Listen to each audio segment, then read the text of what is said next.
think we need to speak about the German car culture and to tell more about it, how you get your first car, how you get your driver license, and how is it? Because I think it's a kind of mystic thing for not European to For drive on the not German, basically. yes, I have even for not to German. say. Yeah, I think it's kind of mystic to drive the German Autobahn because it's something what nobody has. Only the Germans has it without the speed limit. Just to explain what the Autobahn is in Germany, when you turn 17 and or 18 and you just work in your driver's license, which is basically a thing between going to school and graduating any kind of science or engineering. So it's a pretty hard thing. It takes months. But someday you will get your driver's license, and on the way there, you have to prove to your driver's teacher basically that you are able to make it on the highway. So it's like from the younger days when you get your license on, it's pretty normal that we drive on the highway and they tell you, hey, just do 100 miles, just on probably on the first day, like faster than anywhere allowed in the US as in driving school. So this is pretty much from the beginning on a part of German car culture that you drive faster. It's nothing special if you know exactly how fast your car can go, top speed. Yeah, probably a little bit more uncommon when you have a very special sports car. But I guess that every mummy in Germany knows that the Combi is not doing 252 but 251 and is blocked there. That is pretty common, and we have. I can remember when we were children that we traveled pretty much often to Italy with our parents just because they loved Italy, and our dad was there for business pretty much often to pick up cars. And there was a combination of autobahns from northern Italy, Bologna, to Frankfurt, which back in the day you could. How many kilometers? 1,000? Probably 1,000. Approximately 1,000, yes. 1,000 kilometers, which you could do in about 6 hours if you Yes. take Yes. delivery of a new EB110 and just pedal to the metal, drive home. Like what the car can do. Yeah, just give everything. Do you remember the first time you drove on the German Autobahn? I guess that was without a license in your case. Yeah, in my case, it was without a driver license because he let me drive. I think it was because of his age. He was allowed to drive the cars of our dad, and all the time when it was possible to me, I sit next to him, and he was very chilled and told me, "Hey, you can try it." And I was that tall as today, so it was possible. It was easy to do it. I was in the age of 13, too young to be allowed to drive the car. We drove back from the Netherlands, and Alex sit in the back, my best friend next to me on the right side, and we were on the Autobahn, and Alex Yeah. told us, please take care about the speed limits. Don't drive faster than 120. Because here and there we have speed limits like Yeah, 100 sometimes, miles sometimes. or so. In very, it's not like you have to imagine it's not like the US. Our streets are very even the Autobahn is very small, and sometimes you have not small corners, but it's much smaller than in the US, the highways. So sometimes you have a 120, and sometimes you have 100. So and when they do some work on the streets next to you, it's 80 kilometers per hour for sure.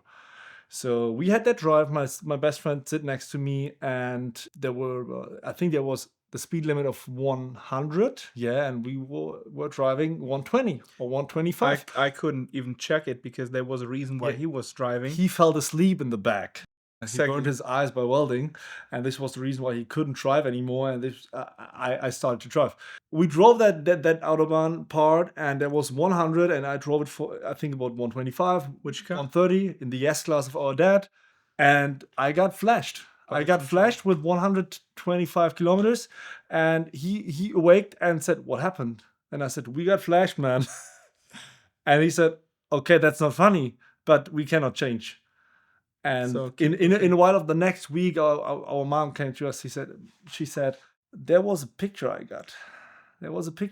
There is not Alex on the picture. It's Moritz. And I think I haven't to show you that, but you need to pay for it. It was just a ticket. No point, nothing. But it was just a ticket. But in case of that, it was funny because later, when I made my driver license, you have that kind of 4 weeks or 8 weeks before you make your drive with your teacher and everything. You have that kind of a test you have to make with that question and everything. And when you passed that one, it's allowed for you to go to the driving test.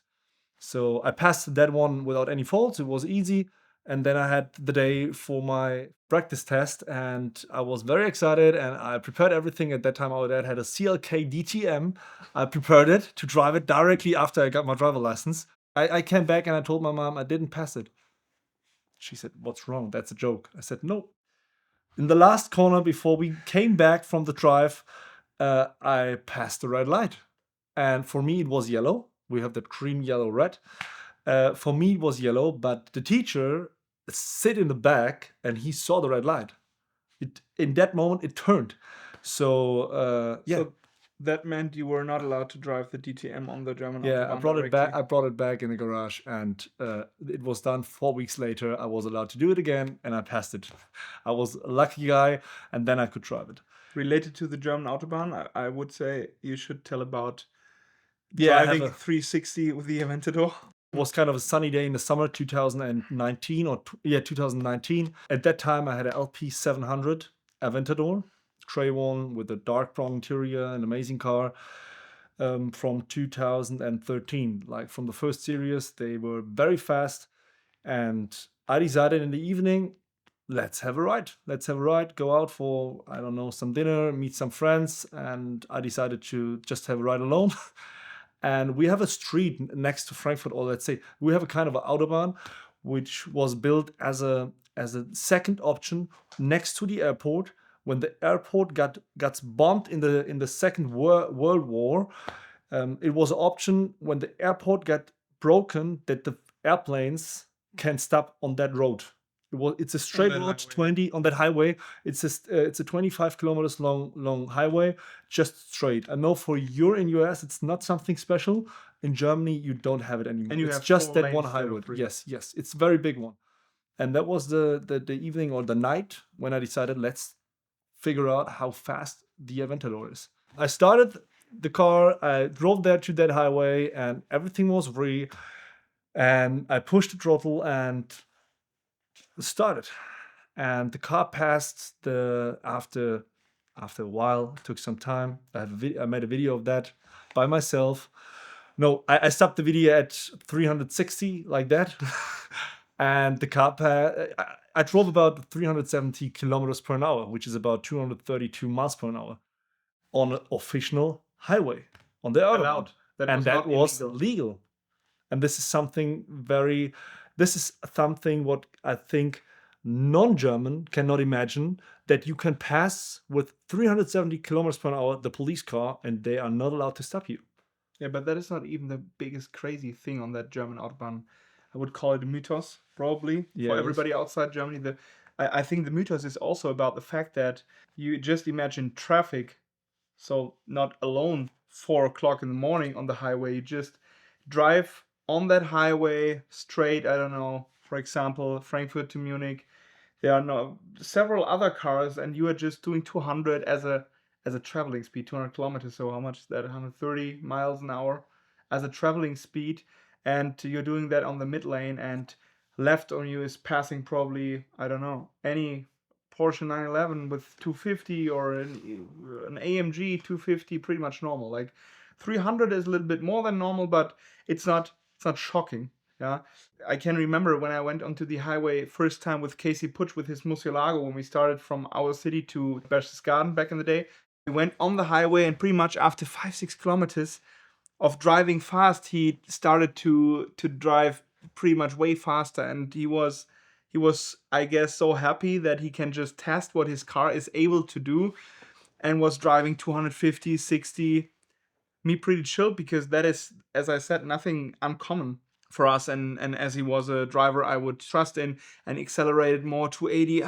280, so should I stop? And I say, yeah, we are passing cars on the left lane, but they are also doing 200, and there is another one behind us, a Porsche, so please keep pushing, just don't let him win. Like, this is what the German highway is about. You are doing incredible amount of speed while there are other cars driving, of course, like with attention, drive safe, no question about that, but that is just something you get used to. To be honest, there's nothing what can shock me, which can pass me as fast as they can drive. But I was very shocked when I got overtaken by a motorcycle with over 330 kilometers per hour. I have a friend, he has a Ducati, and as for sure, it's allowed for drive as fast as you can with the motorcycle. And this is something I had one.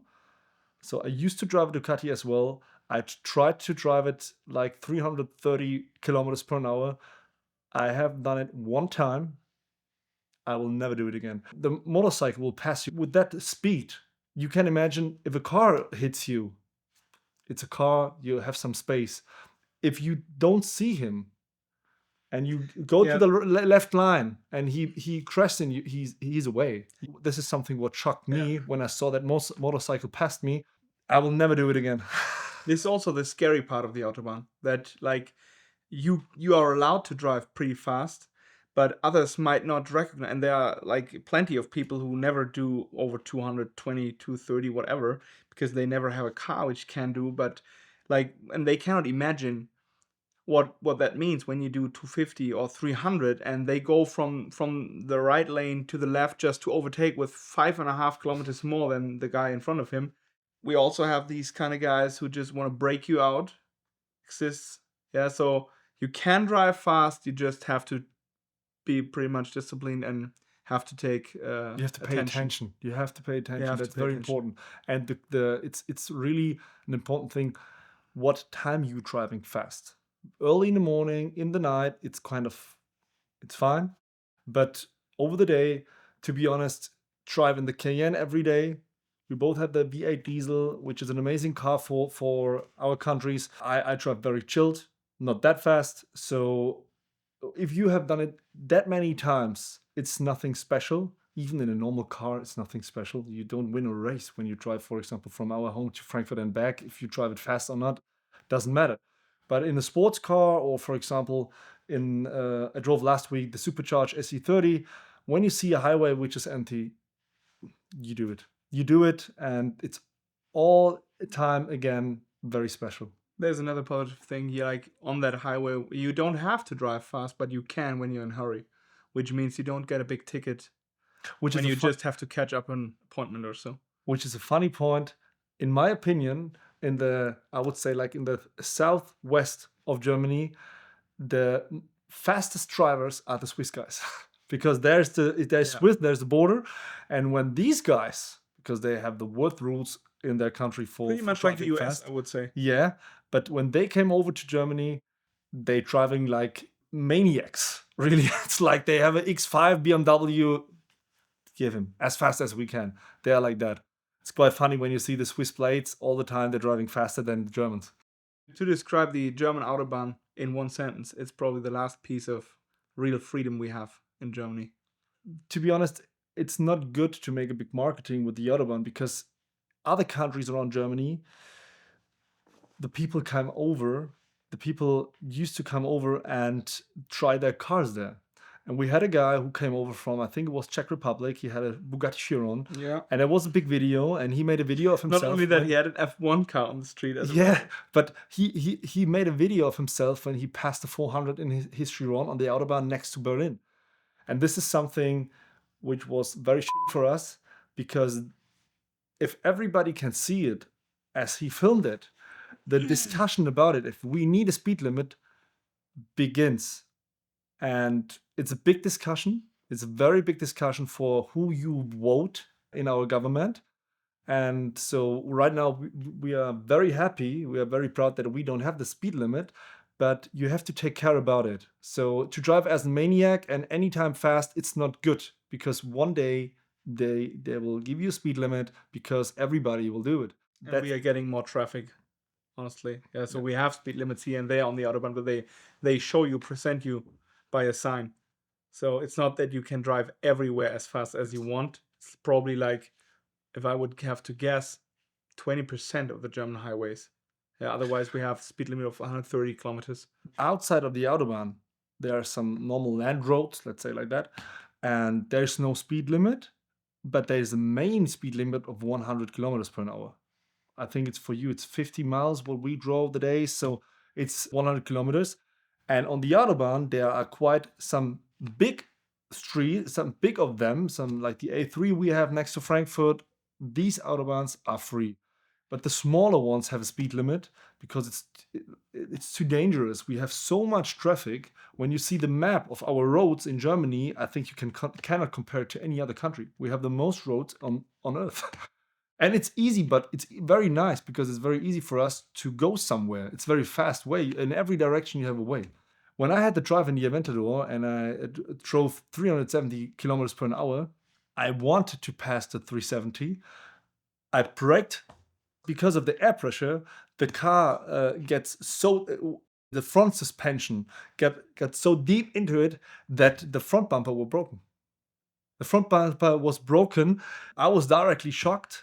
I directly parked on the next parking place because I heard that voice like bam, bam, bam, bam, bam, bam, and I thought, fuck, everything's done. But it was the front lip which was broken, and I asked myself, you have a car, it drives 370 kilometers per hour, and when you break it down, you will break your own front bumper because the front suspension isn't hard enough because of the air pressure. That was something very stupid. So the German highway, German Autobahn is probably the best street to test a sports car properly. Successful car purchasing is all about knowing your buying power and being able to move quickly, and the best way to do that is getting pre-qualified with Premier Financial Services. Call one of these numbers, speak to one of their representatives, fill out their application, and then you'll know exactly how much car you can buy. You'll approach a seller, tell them you're already qualified, you've got your simple lease set up from Premier Financial, and you'll be able to close very, very quickly. That's why Premier is one of the most powerful partners in the world of exotic car financing, and that's why I turn to them every time I go out and try to buy something crazy.